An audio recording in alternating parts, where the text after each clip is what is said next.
Well, hello there, YouTuberubers and YouTuberizers that's alike. Really fouling that up lately. Hey, it's Stevie Wonder again. No, it's not. It's that old guy. How you doing? I am glad you could drop in and visit for a little while. It was a Sunday afternoon. Now, I did a video this morning down by the interstate, and you're thinking to yourself, what, this guy again?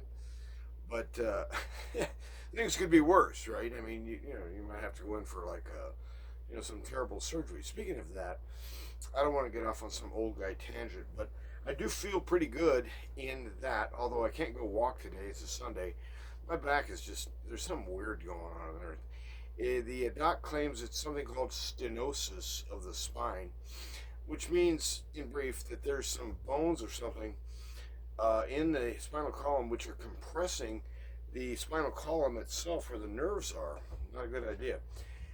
And the net result is this weird buzzy, tingly foot thing, and my calves lock up and they just go to like tense on all the time. They won't relax. And after about 350 to 400 yards, that's about my max, I have got to sit down.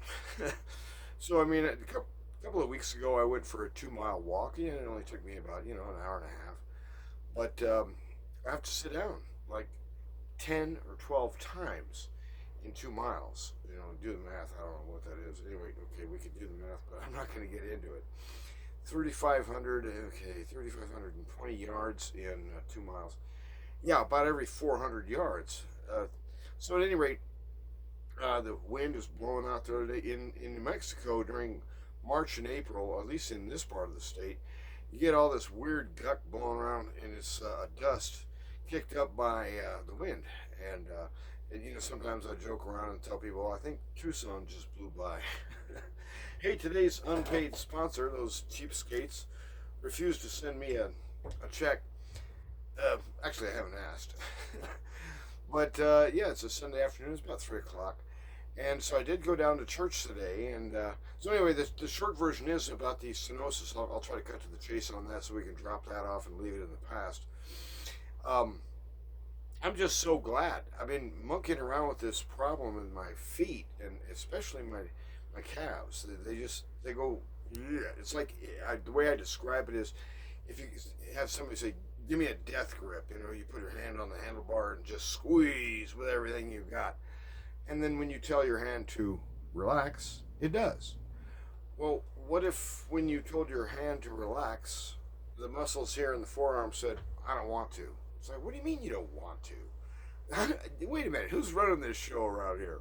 So I'm getting some kind of weird signals back there where the neurons are firing when they're not supposed to, and they're not shutting down when they ought to, or something in that neighborhood. So anyway, at least they have a name for it now, because I went around for about 10 weeks or more, 12 weeks, just going, surely somebody somewhere knows what this is. There was all kinds of guesses and 3 or 4 doctors involved, and they're all just kind of fishing around. I don't know, it beats me. Throw a dart at a dartboard, see where it lands. And so anyway, it's good to know that there is a problem, and there's a procedure called a laminectomy, which is a surgery. I'll be in the hospital for like 3 days plus. Might do a video from in there. That'd be weird. But then I gotta recuperate for like 2 to 3 weeks at least afterwards. So I'd probably be out of work for close to a month, which, I mean, I can tolerate that. I mean, financially, it's not that big of a deal for me to take a month off, but it sure would be an obnoxious deal. I mean, I'm just wondering later on, and maybe I should talk this over with the doc. It's like, hey, how badly disposed will I be after this surgery? In other words, can I get up in the middle of the night and make my way to the bathroom and get a drink of water and wander down to the living room and get a cigarette and fire it up? I mean, what will my limits be? And so I don't know. So, we may have some weird issues here, some gimpy old strangeoid. Anyway, I just was thinking about it today.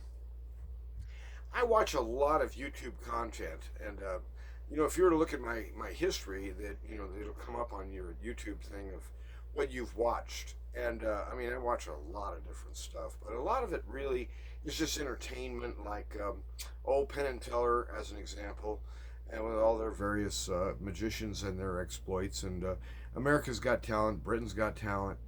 Some of those guys are comedians, some of those people are magicians, etc., etc. And the thing is that the vast majority of it is what I would call ungodly. And I don't mean necessarily anti-godly. I mean they're not actively hostile, like breathing atheism in your face, but it's as if God simply doesn't exist or was never really part of the equation anyhow. So whatever you have to say about him doesn't matter. And so I've been thinking about this, about possibly shifting church membership from where I've been for 40 years now at University Presbyterian over to another Presbyterian church, same denomination, on the other side of town. I've been attending over there since early December, and I've pretty much kind of sold myself on the idea of membership over there, although I don't know what the real advantages of membership ever really were, along the lines of being a member at UPC, except I could vote in their little elections that they have, usually about whether they want to bring on another guy and call him an elder and whatnot, so you can vote in an official election. A lot of those votes don't mean anything, though, because the elders have already decided what they're going to do anyhow. They just want you to vote so you kind of feel good about it. Hey, I contributed. But I just wanted to think about this here a little bit with you, that the content, and I looked at my own video again today on the bridge. What am I? I'm just basically belly aching, okay? I'm whining and moaning and groaning about the ridiculous, status of things. I mean, I could just as easily done a video. There's sections of roadway in Las Cruces which are just astoundingly bad. It's asphalt, but it's got so many cracks and breaks in it that it's effectively like a cobblestone road or something. And where those cracks are, the city comes along and fixes them with this black glop that they kind of schmooze in there, and then it kind of pooches down and stuff. So as you're going over it, now you're going over a series of bumps, little bumps about yay high, bumpity bumpity bumpity bump bump bump. And so I mean, it's like you're gonna rattle your car to pieces. And I could have gone out and showcased one of those pieces of road, because the problem is in New Mexico. It has nothing to do with asphalt or roadways per se. It's just that in New Mexico, they refuse to ever deal with the issue of road bed. We're not going to think about that. Basically, you bring a bulldozer through here, plow it down a couple of times, flatten it out, jumping jack, rolling pulley, put down a layer of something, put down another layer of something, boom, you're done. In other words, their road bed is like this, about that thick of stuff. And, well, guess what? That doesn't hold up for very long, especially with the heating and the cooling of the day. So I was thinking about all that stuff, and I thought about, I could complain and moan and groan about everything being ungodly out there in content land. And I looked at a doozy today, and I'm not even going to tell you what it was about exactly, but essentially everything you've ever known is wrong. And this guy's going around the world showing these various buildings and edifices and large, dramatic, well, more than sculpture, really, art, like cathedrals and things like that, where essentially he's saying they're on ley lines, if you know what that means. And so there was PowerPoints, and the actual, it's kind of like the Matrix, the actual power source for these edifices was people chanting or singing in there. And somehow that got turned into a reverb center and broadcast out, and it did something. I don't know what. Well, anyway, that entire history has been essentially wiped out and forgotten in the Western mind. That's essentially what the video was about. But I got to thinking about it later on. I said, well, there was a reason why that got wiped out and forgotten. It also had to do with the ancient gods, little g there. And I thought, well, I was sitting in church, and it came up again in the, I guess it was in the sermon, or maybe it was one of the little kind of cheerleader things in between. I can't remember. But essentially, guess what? I'm a missionary. What? By virtue of being there with a warm body, I was, all of us in that room were dubbed, poof, you're a missionary. And I thought, well, the thing is that there's this weird tension inside of the faith. And if you've spent any time at all in a church of any that's worth its salt, I mean, not one of these places like the UMC or the ELCA or some of these weirdo organizations. No, churches that attend to and believe the Bible, as its premier document, you might call it. In other words, God Himself, the infinite, the eternal, the almighty, has spoken into history. He has made Himself known. He's even announced His name, by the way. And He has uh, essentially laid out for us what He's doing from a covenantal standard, what we should be all about, and where things are headed. In other words, it's all working up to a point in the future. The future is not undetermined. The future is not a matter of our free choice. We cannot make of the future whatever we happen to want in any given moment. No, rather, we're being carried along by the power of God in one way or another. And His presence, His Spirit is in this world, yes, but that's what's called common grace. And so, yes, the rains fall, and so, yes, there are beautiful plants and animals, and society, families can work together, and you can actually get communities to sit down and kind of organize and make sense of things. There's common grace available, but there's another thing called saving or special grace. And so I got to thinking about it that if I'm going to walk around putting my finger on you, saying, "Oh, by the way, you're a missionary too. You should be bearing witness of the what of what the good news." What news? And doesn't that just trigger your imagination at least a little bit? Come on now, be honest. I mean, how many times have you heard the word gospel? I mean, if you go to a Bible believing church, the word gospel, we'd hope, is not entirely alien to your ears. But the point is that the premise being that if I'm therefore a missionary, then I should be ostensibly sharing gospel with those around me, meaning friends, neighbors, strangers, enemies, whoever I'm actually in contact with. I always should squeeze in a little advertisement for the gospel. That's essentially what it sounds like to me. But I mean, let's face it, who really wants to do that? Have you ever met anybody, even an official missionary, who's like maybe back on furlough or back raising more funds or whatever it is missionaries do when they come back from over yonder? Um, you ever met anybody who actually says, "Yeah, I really want to do that, man. Sign me up." I can just hardly wait for the next time I'm in a grocery store and I'm browsing through the frozen foods area, and I can bring up the topic of the gospel, and talk to the guy who chops meat in the back or something.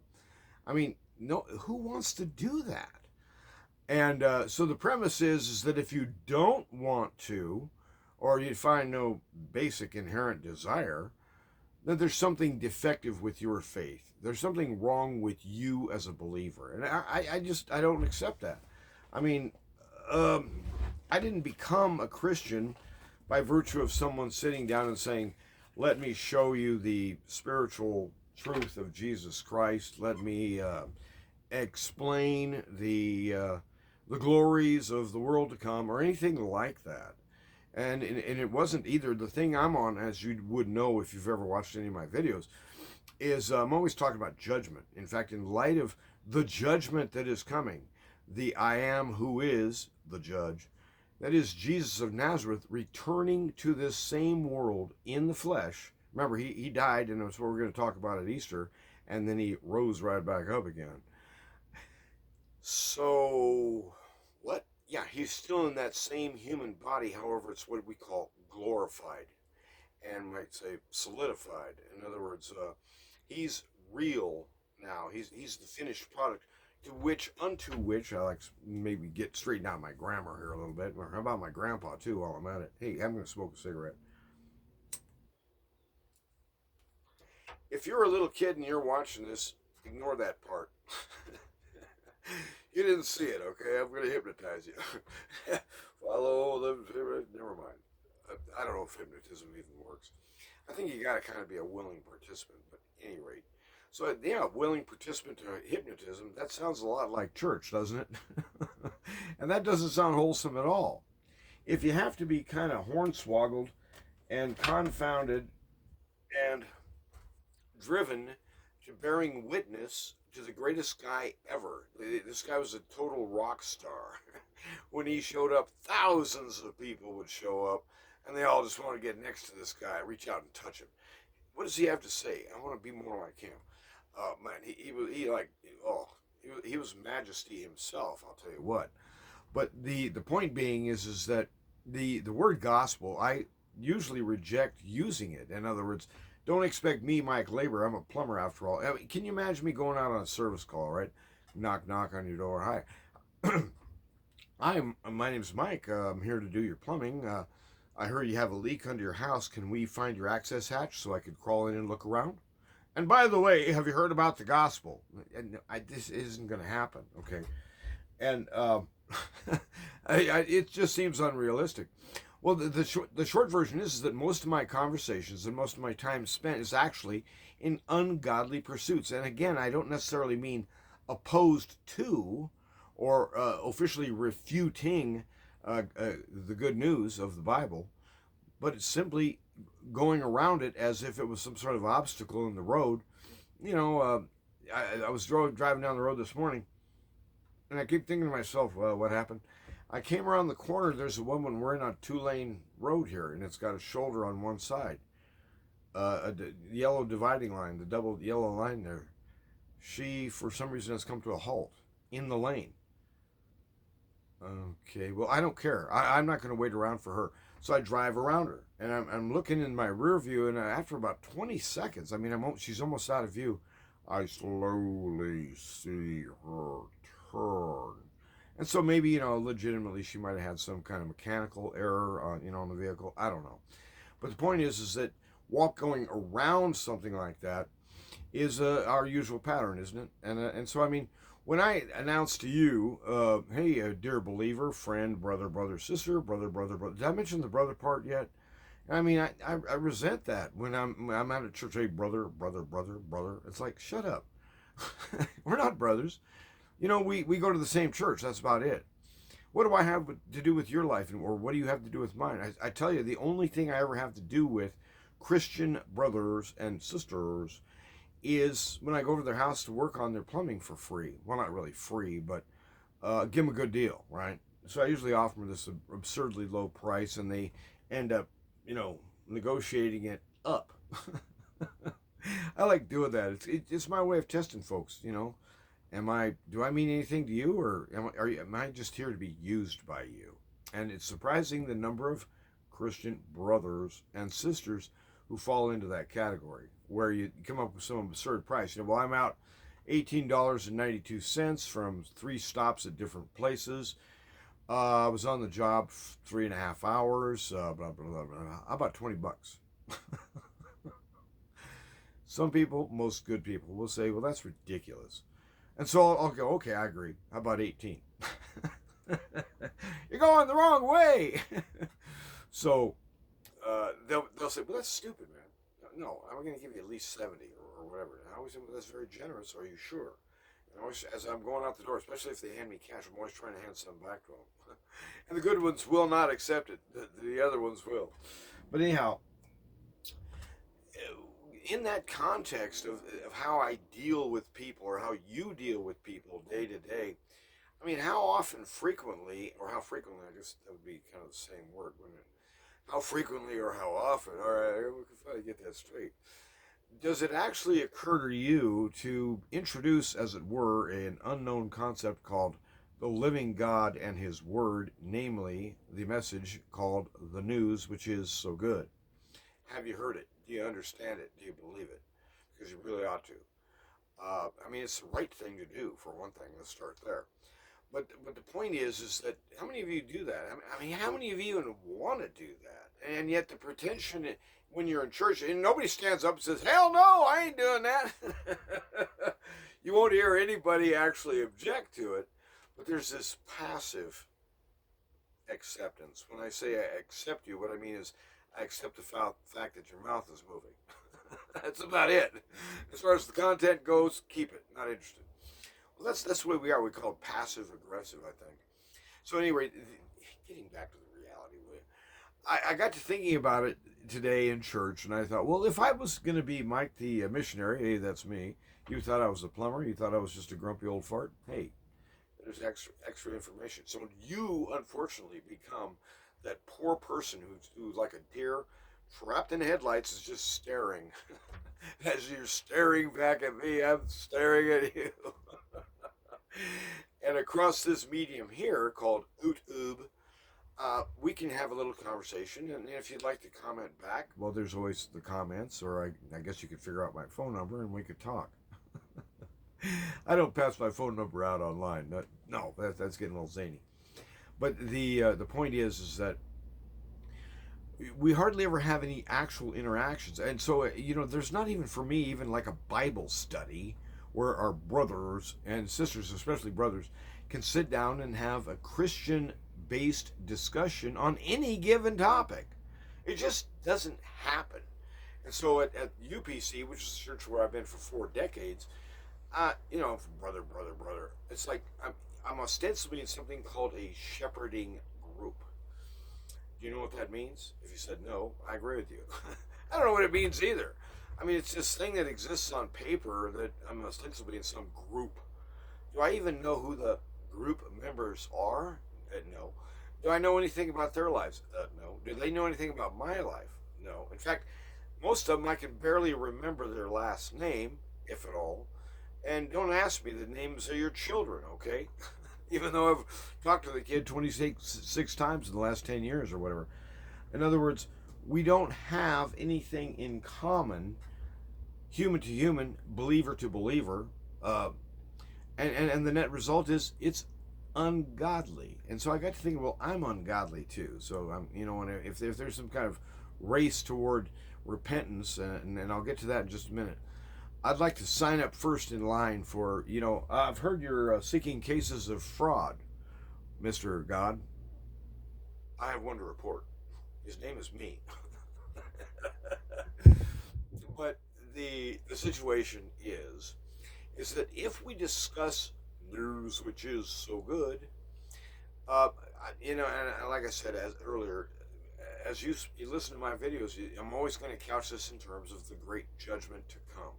In other words, the real problem that you and I have as human beings is that our father Adam sinned grievously along with mom, and they have passed on this inheritance to us of death.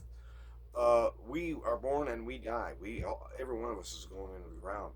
The question is that if we are judged by the perfectly righteous and true judge, the judge who sees all things, the judge who knows all, he remembers every detail. He remembers your motive for what you did when you did what you did, and he knows everything. Okay, so in light of his, so to speak, review of your life, where do you think you stand there, Pard? And so, in other words, the premise is judgment is coming. Do you have a strategy? Because what the Bible is presenting to us is a message, and here I go witnessing. I'm the missionary in the group, okay? So shut up. There is news. There's news which is good, because that information by itself, the judgment is coming in the form of the judge himself, Mr. God Almighty, who in the body of Jesus Christ, is manifesting in our lives, not only now, but in the future. And he becomes the new certainty. His kingdom and his reign and his dominion becomes the new certainty. So this boots out all of our speculations. I was watching a video today about whether the gold is in Fort Knox or not. Trump finally speaks up. No, he doesn't. He talks for 20 minutes. I ended up changing the channel. But he talked about, this and that, what a great job we did, and how much money we saved, and blah, blah, blah. And never a word about Fort Knox. So I left a snarky little message in there, like, what's the part about Trump talks about $400 billion missing at Fort Knox? Where did that show up? I watched for 20 minutes and gave up. I think it was 15, actually. But the point is that the whole thing is ungodly. So, in other words, it just simply says that there will be a reaping. There will be a day of gathering in, where God's wheat is gathered in, but then the chaff is burnt and blown away, not drifting away, forced away, so to speak, God point. Far worse than gunpoint. So anyway, if we're missionarying it up right here, then then we better deal with this word gospel, because I mean, frankly, I can hardly stand the sound of it anymore. I mean, gospel, gospel, gospel. Shut up. But the news, which is so good. And so I think I've talked about this before in my videos, and so I'm hoping that this is something I can cover in under 5 minutes. But in other words, the initiating sermon, the kind of the lead off, for Jesus Christ when he enters his full tilt and online gonzo witness to the world, his public ministry begins. Well, he comes out with this message, and it says something very like. Now you can go back and read your different translations. Change the way you think. Go back and start over. You're going to have to reconsider everything after all. Everything that you've been taught has been skewed badly, and therefore you've never really understood anything correctly. Go back, start over with your thinking, with your attitudes, with what you think is real, even. Start with that. Why? Because that dominion, that city on a hill that is glowing and brilliant, that domain of the king, that turf where the holy ones live, and they glorify God and sing to him, and I mean, there's a high old time going on up there, but it's definitely what we would call paradise or / heaven. And so, in other words, as people are peeling off one by one from this here sphere of opportunity, they pass on, they die, they go to the ground, and the situation is that there is a review afterwards.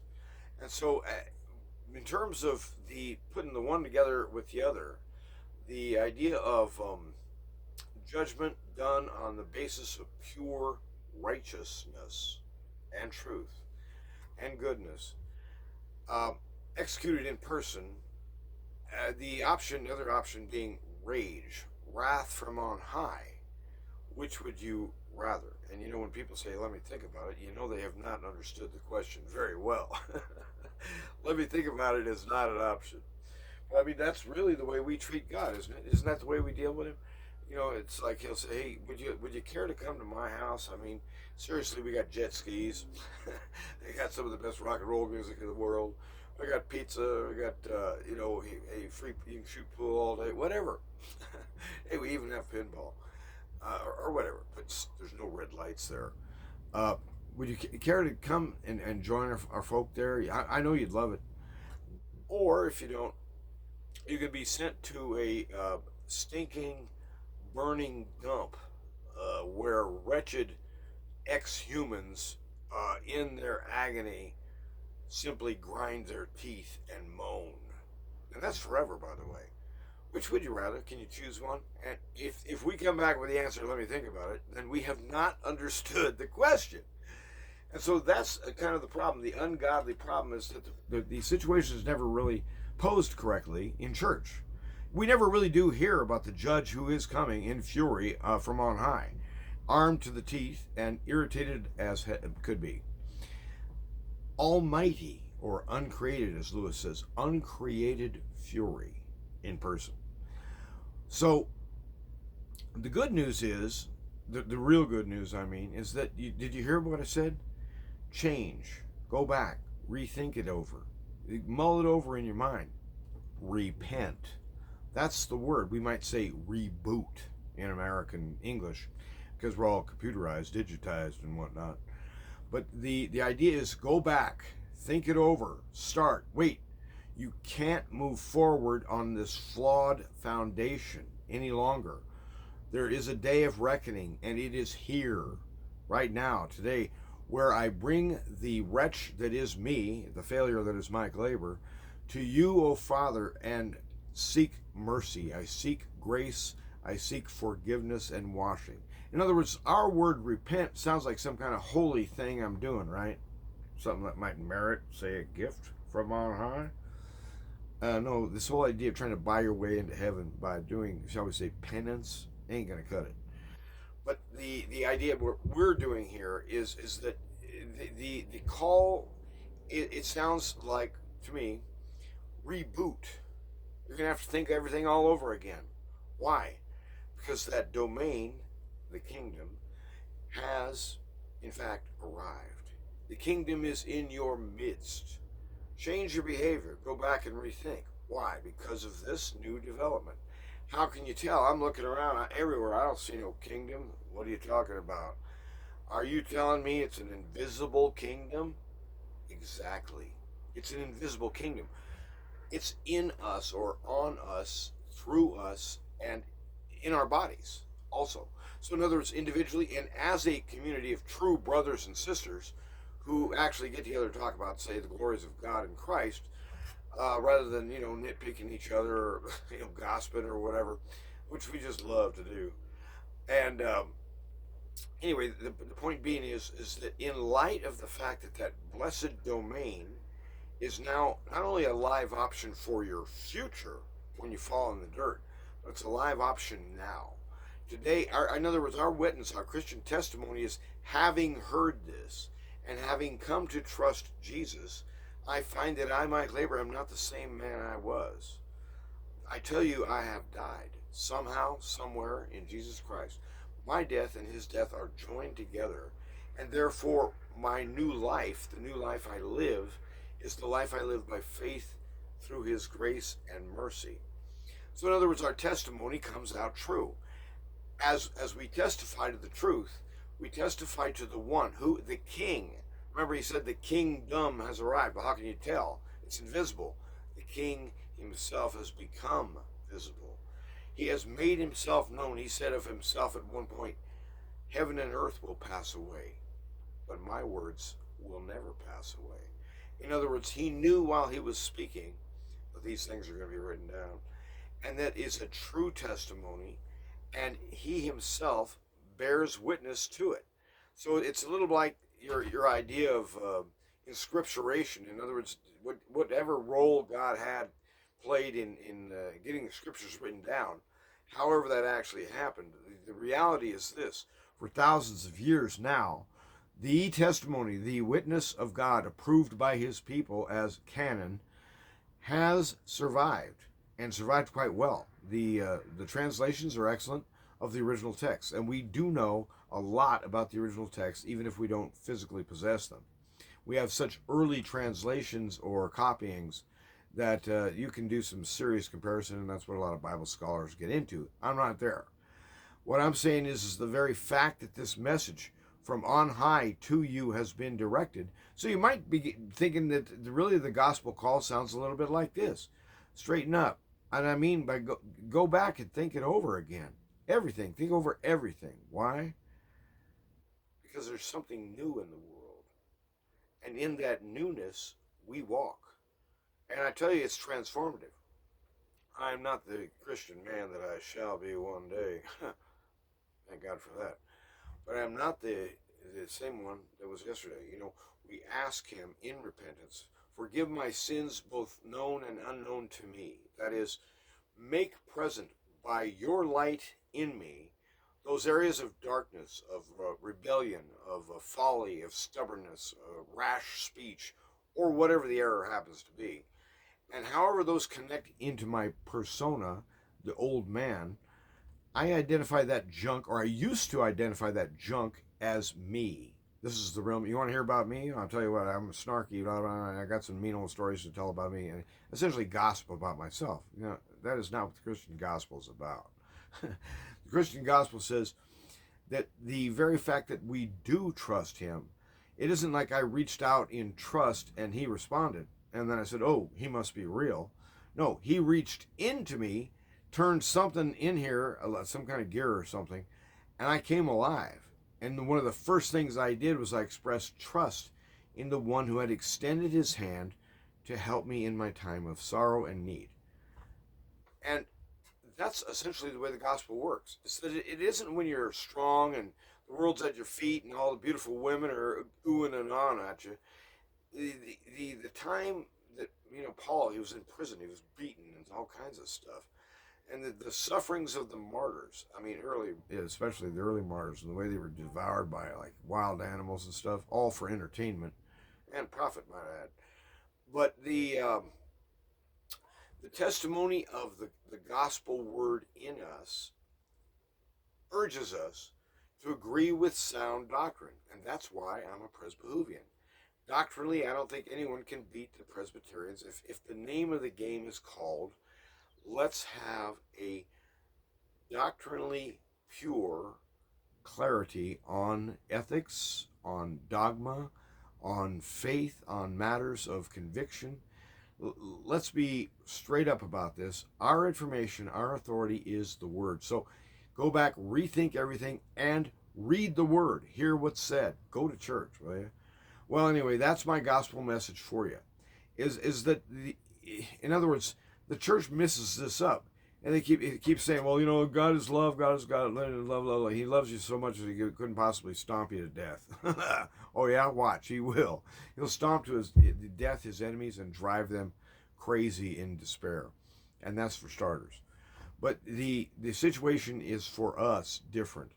We who have been touched by God have responded to him and said in brief, yes, I want to talk about you, at least with you, sir. In other words, I'm asking for a time of prayer. And so that's kind of who we are.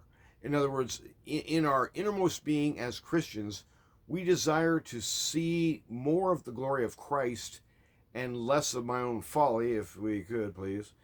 And also we desire to walk in that new creation, strengthened from within, to be able, in the case of, my body's falling apart, okay? I can't even walk more than a quarter of a mile without having to sit down. As my body falls apart, Christ is exalted. I just hardly ever say so, okay? But I'd like to, set the record straight, once and for all. Hey, by the way, remember that time when I was sitting in my living room? Well, anyhow, thanks for watching, and won't you come back sometime? I do appreciate the fact that you can put up with my nonsense and listen to me, through this. But in other words, if you become the missionary in your household, the missionary in your neighborhood, I sure hope what you're talking about is go back, think it over, friend, reconsider everything. Why? Because that thing we were trying to build, that utopia they call it, that beautiful city, that place where everything works right, and we're not slaves, but we're all masters somehow. Um, that beautiful domain has actually commenced. It's a real-time current event right now, and it will be fully realized and visualized, I guess you might say, by his actions at the return. He says he's going to wipe away this heaven and this earth. Adios, bye bye. So I don't really want to hear any ideas of him just coming to kind of, rearrange the furniture or something like that. It's a new creation. And what he's saying is that we are already in, or he's in us. The new creation is actually operational, and you can hear it in our testimony, in our what? Our Christian missionary testimony. So now I'm good with God. Okay, so I can coast on my lull on my what do you call it, laurels or whatever it is. No, can't do that. So anyhow, thanks for watching again, and hey, tune in again, and who knows what I'll be talking about next time. But at least we're not talking about bridges right now. And so, oh, by the way, I just want to mention one last thing.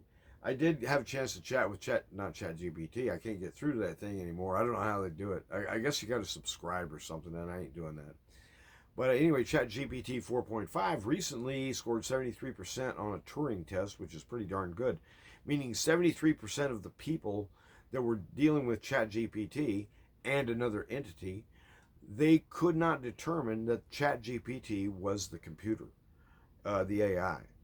It beat 73 out of, I don't even know how many there were, 73% of the interactors. And so, anyway, I can't touch that thing.